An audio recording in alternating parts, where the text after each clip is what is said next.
राम राम मेरे सारे भाइयों को। क्या हाल है सबके। मैं हूं आपका अपना आकाश कुमार और आज मैं आपके लिए लेकर आया हूं एक ऐसी जानकारी जो आपके बहुत काम आने वाली है। बहुत से भाई पूछते हैं कि भाई कोई ऐसा बिजनेस बताओ जिसमें कम लागत में अच्छी कमाई हो सके। तो लो भाई, आज हम बात करेंगे मुर्गी पालन व्यवसाय के बारे में। यह एक ऐसा काम है जिसे अगर सही तरीके से किया जाए तो यह आपको मालामाल कर सकता है। और चिंता मत करो, मैं कोई हवा में बातें नहीं करूंगा। आज की इस वीडियो में मैं आपको ए से जी तक, मतलब शुरू से आखिर तक सब कुछ समझाऊंगा। यह वीडियो खास तौर पर उन मेरे भाइयों के लिए है जो बिल्कुल नए हैं और इस काम में अपना हाथ आजमाना चाहते हैं। तो भाई, कुर्सी की पेटी बांध लो, क्योंकि आज हम इस मुर्गी पालन के बिजनेस की पूरी कुंडली खोलने वाले हैं। हम जानेंगे कि कैसे आप छोटे लेवल से शुरू करके एक बेड्ढा फार्म गड्ढा कर सकते हो। मैं आपको वो सारी बारीकियां बताऊंगा जो अक्सर लोग नहीं बताते। कहां से शुरू करना है, कितनी जगह चाहिए, मुर्गी कौन सी लेनी है, खिलाना क्या है, और सबसे जरूरी बात, पैसा कितना लगेगा और बचेगा कितना। यह कोई रॉकेट साइंस नहीं है, बस थोड़ी सी समझदारी और मेहनत की जरूरत है। मैं आपको गारंटी देता हूं कि इस वीडियो को पूरा देखने के बाद आपके मन में मुर्गी पालन को लेकर कोई भी सवाल नहीं बचेगा। हर एक चीज को हम डिटेल में समझेंगे, एकदम देसी भाषा में, ताकि मेरे हर भाई को आसानी से समझ आ जाए। तो चलो भाई, ज्यादा टाइम खराब नहीं करते और सीधा मुद्दे पर आते हैं। शुरू करते हैं आज का ज्ञान और देखते हैं कि कैसे आप भी एक सफल मुर्गी पालक बन सकते हैं। तो मेरे भाई, किसी भी काम को शुरू करने से पहले उसका एक पक्का प्लान बनाना बहुत जरूरी है। जैसे मकान बनाने से पहले नक्शा बनता है, वैसे ही बिजनेस से पहले प्लान बनता है। मुर्गी पालन में सबसे पहले आपको यह तय करना है कि आपको कौन सी मुर्गियों के साथ काम करना है, ब्रॉयलर या लेयर। अब आप पूछोगे भाई, इनमें फर्क क्या है? तो सुनो, ब्रॉयलर मुर्गी वो होती है जिसे मांस के लिए पाला जाता है। ये 40 से 45 दिन में ही तैयार हो जाती है। और लेयर मुर्गी वो होती है जिसे अंडे के लिए पाला जाता है। ये लगभग 4 से 5 महीने बाद अंडे देना शुरू करती है और साल 1.5 साल तक अंडे देती है। दोनों में से कौन सा आपके लिए सही है, यह आपको सोचना पड़ेगा। शुरुआत में मैं तो यही सलाह दूंगा कि ज्यादा बड़ा रिस्क मत लो। एकदम से हजारों मुर्गियों का फार्म खोलने की जरूरत नहीं है। पहले छोटे से शुरू करो, काम को समझो। मेरे हिसाब से 500 से 1000 मुर्गियों से शुरुआत करना सबसे बढ़िया रहता है। इससे लागत भी कम आएगी और अगर भगवान न करे कोई नुकसान हो भी जाए तो ज्यादा बड़ेडेढ़ा झटका नहीं लगेगा। एक बार जब आप काम की सारी बारीकियां सीख जाओ, मार्केट को समझ जाओ, फिर चाहे 5000 मुर्गियों का फार्म खोलो, कोई दिक्कत नहीं। पहले छोटा कदम, फिर बड़ी छलांग, यही सफलता का मंत्र है भाई। अब जब आपने सोच लिया कि कौन सी मुर्गी पालनी है, तो अगला सबसे जरूरी काम है सही जगह ढूंढना। भाई, ये मुर्गियों का घर है तो जगह भी एकदम फर्स्ट क्लास होनी चाहिए। ऐसी जगह चुनो जो थोड़ी खुली खुली हो, शांत हो और साफ सुथरी हो। ज्यादा शोर शराबे और भीड़ भाड़ वाली जगह से दूर रहना। मुर्गियों को शांति पसंद होती है, टेंशन में वो ठीक से भी आच नहीं पाती। जगह ऐसी हो जहां गाढ़ियां आसानी से आ जा सकें, ताकि चूजे और दाना लाने में और तैयार माल बाजार तक ले जाने में कोई परेशानी ना हो। कच्चा रास्ता होगा तो बारिश में दिक्कत हो जाएगी। और हां, कुछ बेसिक सुविधाओं का होना बहुत जरूरी है। सबसे पहले तो बिजली, क्योंकि रात में रोशनी और सर्दियों में गर्मी के लिए बिजली चाहिए ही चाहिए। दूसरा, साफ पानी का इंतजाम। मुर्गियों को पीने के लिए हमेशा साफ पानी मिलना चाहिए, नहीं तो बीमारियां फैलने का डर रहता है। अगर आसपास कोई ट्यूबवेल या नल का कनेक्शन हो तो बहुत बढ़िया है।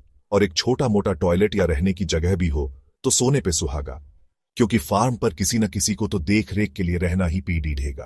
तो जगह फाइनल करने से पहले इन सब बातों पर जरूर गौर करना। जगह फाइनल हो गई, अब बारी है मुर्गियों के लिए एक बढ़िया सा घर बनाने की, जिसे हम फार्म की भाषा में शेड कहते हैं। शेड बनाते समय कुछ बातों का खास ध्यान रखना है। सबसे जरूरी है वेंटिलेशन, यानी हवा आने जाने का पूरा इंतजाम। शेड ऐसा होना चाहिए कि अंदर ताजी हवा आती रहे और गंदी हवा बाहर निकलती रहे। इससे अंदर अमोनिया जैसी गैसें नहीं बनेंगी और मुर्गियां स्वस्थ रहेंगी।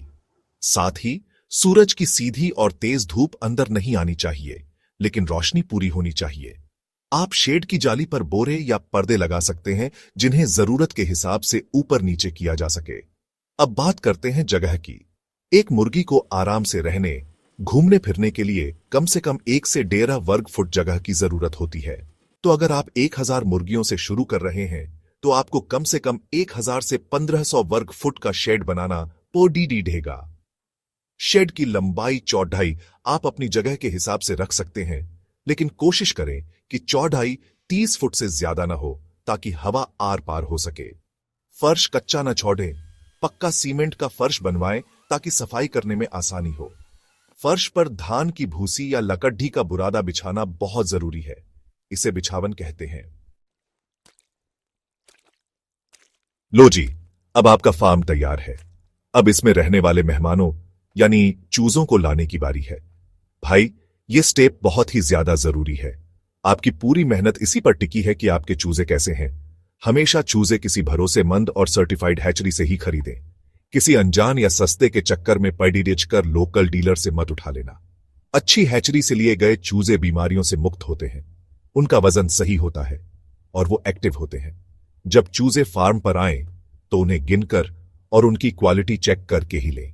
कोई सुस्त या बीमार चूजा दिखे तो उसे तुरंत अलग कर दें। याद रखो, अगर आप ब्रॉयलर पाल रहे हो तो अच्छी नस्ल का चूजा सही देखभाल के साथ 40 से 45 दिन में ही 2 किलो के आसपास का हो जाएगा। वहीं अगर आप लेयर पाल रहे हो तो वो 4 से 5 महीने की होने के बाद अंडे देना शुरू करेगी। चूजे खरीदने से पहले आसपास के 2-4 सप्लायर से बात करो, रेट पता करो और जिसका रिकॉर्ड सबसे अच्छा हो उसी से माल उठाओ। इस काम में जल्दबाजी बिल्कुल मत करना, क्योंकि अगर शुरुआत ही गलत हो गई तो आगे चलकर बहुत परेशानी होगी। भाई, जैसे हमें जिंदा रहने और बढ़ने के लिए अच्छा खाना पीना चाहिए, वैसे ही मुर्गियों को भी चाहिए। उनके दाने यानी फीड में कोई कोताही नहीं बरतनी है। मुर्गियों की उम्र के हिसाब से अलग अलग तरह का फीड आता है, जैसे प्री स्टार्टर, स्टार्टर और फिनिशर। ब्रॉयलर मुर्गियों को ऐसा फीड दिया जाता है जिसमें प्रोटीन और एनर्जी ज्यादा हो ताकि उनका वजन जल्दी बढ़े। वहीं लेयर मुर्गियों के फीड में कैल्शियम की मात्रा ज्यादा होती है ताकि वो मजबूत अंडे दे सके। आपको यह फीड बाजार में बना बनाया मिल जाएगा, बस अच्छी कंपनी का फीड खरीदें। फीड के साथ साथ पानी का इंतजाम भी टॉप क्लास होना चाहिए। मुर्गियों के लिए हर समय साफ और ताजा पानी उपलब्ध होना चाहिए। इसके लिए आप ऑटोमेटिक पानी के बर्तन यानी ड्रिंकर लगा सकते हैं। इससे पानी भी बर्बाद नहीं होता और साफ भी रहता है।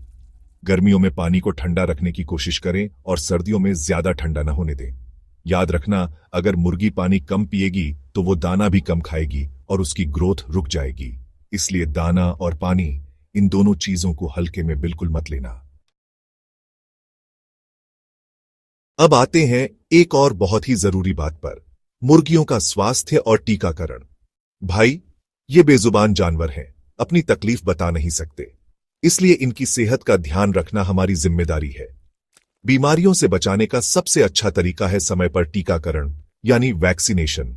जैसे हम बचपन में बच्चों को टीके लगवाते हैं, वैसे ही मुर्गियों को भी रानीखेत, गंबोरो, मेरेक्स जैसी कई बीमारियों से बचाने के लिए टीके लगते हैं। इसका एक पूरा चार्ट आता है कि कौन सा टीका कब और कैसे देना है। आप जहां से चूजे खरीदेंगे वो आपको ये चार्ट दे देंगे, या आप किसी सरकारी पशु डॉक्टर से भी सलाह ले सकते हैं। टीकाकरण के अलावा फार्म पर साफ सफाई का पूरा ध्यान रखें। रोजाना पानी के बर्तन साफ करें। बिछावन गीला न होने दें। अगर गीला हो जाए तो उसे तुरंत बदल दें। बाहर से आने वाले किसी भी व्यक्ति को सीधे शेड के अंदर न जाने दें। और अगर आपको कोई मुर्गी सुस्त, बीमार या अलग थलग दिखे तो बिना देर किए उसे बाकी मुर्गियों से अलग कर दें और तुरंत डॉक्टर से संपर्क करें। एक बीमार मुर्गी पूरे फार्म में इन्फेक्शन फैला सकती है। याद रखना, इलाज से बेहतर बचाव है। थोड़ी सी सावधानी आपको बड़े नुकसान से बचा सकती है। तो मेरे भाई, अब आते हैं उस सवाल पर जिसका सबको इंतजार रहता है, पैसा। इस काम में खर्चा कितना आएगा और बचेगा कितना? देखो भाई, लागत कई चीजों पर निर्भर करती है, जैसे जमीन आपकी है या किराए पर, शेड कैसा बना रहे हो, चूजे और दाने का क्या रेट चल रहा है। एक मोटा मोटा अंदाजा लगाएं तो 1000 ब्रॉयलर मुर्गियों के एक बैच को तैयार करने में चूजे, दाना, दवाई और मजदूरी मिलाकर लगभग 2.5 से 3 लाख रुपए का खर्चा आ सकता है। जब ये माल तैयार होगा तो बाजार के भाव के हिसाब से ये लगभग 3.5 से 4 लाख रुपये में बिक सकता है। यानी एक बैच पर आप 45 दिन में 50,000 से 1 लाख तक कमा सकते हो। मुनाफा बाजार के रेट पर ऊपर नीचे होता रहता है। अब सवाल उठता है कि तैयार माल बेचें कहां? आप सीधे अपने लोकल चिकन शॉप वालों से संपर्क कर सकते हैं। बड़े शहरों में होलसेल मार्केट होती है, आप वहां भी बेच सकते हैं। आजकल तो बड़ी बड़ी कंपनियां कॉन्ट्रैक्ट फार्मिंग भी करवाती हैं, जिसमें चूजा, दाना, दवाई सब वो देती हैं और तैयार माल भी वो ही उठाती है। ये भी एक अच्छा ऑप्शन है। और हाँ, इस काम के लिए आपको कुछ लाइसेंस भी लेने पीडीडीएच सकते हैं, जैसे पंचायत से एनओसी या प्रदूषण नियंत्रण बोर्ड से अनुमति। इसके लिए अपने जिले के पशुपालन विभाग से जानकारी जरूर ले लें। शुरुआत में किसी अनुभवी व्यक्ति से सलाह लेना बहुत फायदेमंद रहेगा। तो मेरे भाइयों, ये थी मुर्गी पालन व्यवसाय की पूरी कहानी शुरू से लेकर आखिर तक। मैंने कोशिश की है कि आपको हर छोटी बड्ढी बात आसान भाषा में समझा सकूं। ये एक ऐसा बिजनेस है जिसमें मेहनत तो है, लेकिन अगर सही तरीके और लगन से किया जाए तो कमाई भी बहुत अच्छी है। बस हिम्मत मत हारना। शुरुआत में छोटी मोटी दिक्कतें आएंगी, लेकिन उनसे घबराना नहीं है, बल्कि उनसे सीखना है। धीरे धीरे आप इस काम के मास्टर बन जाओगे। याद रखना, कोई भी काम छोटा या बड़ेढ़ा नहीं होता, करने वाले का जिगरा बड़ढ़ा होना चाहिए। अगर आप में से कोई भाई इस बिजनेस को लेकर सीरियस है और एक पूरी डिटेल्ड बिजनेस प्लान की पीडीएफ चाहता है, या फिर अपने आसपास के सरकारी मुर्गी पालन ट्रेनिंग सेंटरों की लिस्ट चाहता है, तो मुझे नीचे कमेंट सेक्शन में बिजनेस प्लान लिखकर जरूर बताना। मैं आपकी मदद करने की पूरी कोशिश करूंगा। आपके जितने ज्यादा कमेंट आएंगे, उतनी ही जल्दी मैं आपके लिए वो जानकारी लेकर आऊंगा। मैं चाहता हूं कि मेरा हर भाई आत्मनिर्भर बने और अपने पैरों पर खड़ीढ़ा हो। चलो तो फिर आज के लिए बस इतना ही। उम्मीद है आपको ये वीडियो पसंद आई होगी और इससे आपको कुछ नया सीखने को मिला होगा। अगर वीडियो अच्छी लगी हो तो एक लाइक ठोक देना और अपने उन दोस्तों के साथ शेयर करना जो अपना कोई काम शुरू करना चाहते हैं। और हाँ, अगर आप मेरे इस चैनल पर नए हो तो भाई के चैनल को सब्सक्राइब करना मत भूलना, ताकि आगे भी आपको ऐसी ही काम की वीडियो मिलती रहे। आप सब अपना ध्यान रखना। मिलते हैं अगली वीडियो में। राम राम।